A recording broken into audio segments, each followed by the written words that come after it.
Hey everybody, this is Brian with Team Tacticool. Today we're going to be doing a first impression tabletop of the Glock 43X. Stay tuned. Welcome back, team.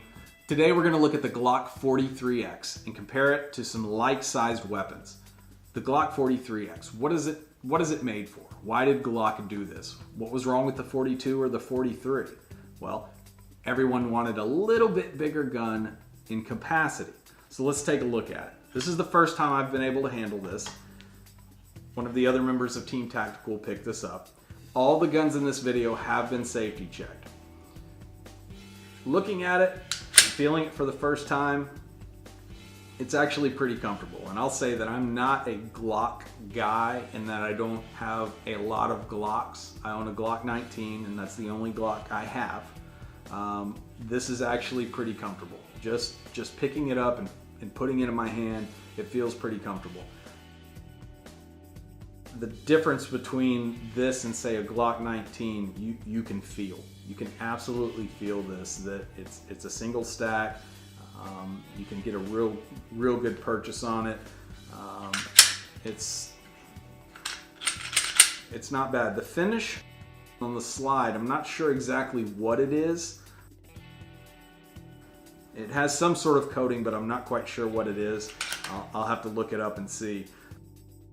It's actually a pretty comfortable gun. This is in the vein of the Gen 5 Glocks. You can see it's got the tapered slide, extended mag release. Other than it doesn't have the ambi slide release. So I think they took some of what they did in the Gen 5 and put it on this firearm. Also no finger grooves. I'm not going to get really into the features this go around. I just want to do some size comparisons. So what does this answer? Why this and why didn't they do this sooner? Let's see what it looks like compared to some other firearms. So the first thing we'll look at is the Glock 43. So just for size, you can see the 43 is a little bit shorter. The mag capacity is a lot smaller compared to the 10 also. Picking this up in my hand, it feels a bit blocky, but most Glocks do. Maybe it's an acquired taste. I know my Glock 19 is also the same way. But just holding that in my hand, to me, that's not a very comfortable firearm. Reliable? Yes. But it's not for me. But thickness and size, you can also tell that it's the same. There's not much of a difference there. So there's your comparison with the Glock 43. I wanted to throw a Glock 19 in the mix. This is the Gen 4 Glock 19. So we'll look at, we know this is bigger, so we'll put it on the bottom. And you can see that obviously that's a much bigger firearm than 19. The thickness is just a little bit. So I do like on this 43X that it has a bit of a beaver tail. I prefer that, and I did that on this Glock 19. It's a little bit better for me as far as getting my hand up there and getting a good grip on it. So there's some size comparison there with the Glock 19. The next would be the M&P Shield. We'll look at the size difference here, and these are going to be a lot more comparable than the other two. They're going to be very similar in size and in thickness. And I think this is Glock's ideal competition here is the M&P Shield.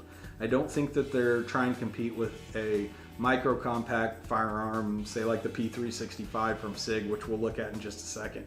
I think they're trying to compete with the M&P Shield. Next, I also wanted to bring out the CAR PM9. Also a very small firearm, and it looks very similar. It's got the stainless slide, so it looks like a mini version of the Glock 43X. but you can tell size-wise it's much smaller and it doesn't have the same round capacity as the 43X would. The last one we'll kind of look at, and I know that this doesn't have the same size, but you're talking about a firearm now that has the most round capacity out of everything except for the Glock 19, right? So you're talking about the P365. With the large mag, you're talking about 12 in 1. So while you might hear a lot of competition and talk about, oh, this is Glock's answer to the P365, I'm not picking up on that. The chatter I believe most is that they're going after the M&P Shield market in there. So first impressions, extremely comfortable. I think it's a very comfortable firearm. This is something that I might even look at for myself. I might wait till they come out with the non-bitone, just preference. Some people like this. Not bad, it's very comfortable. We'd like to hear what you think. If you get your hands on one of these, we want to know what you think about this, and if you like Glock's idea of coming out with a larger single stack. Do you think they should have done it sooner? Do you think they should have done this instead of anything? So sound off, let's hear what you have to say. Don't forget to like and subscribe down below, and come visit for our next video. Thanks, guys.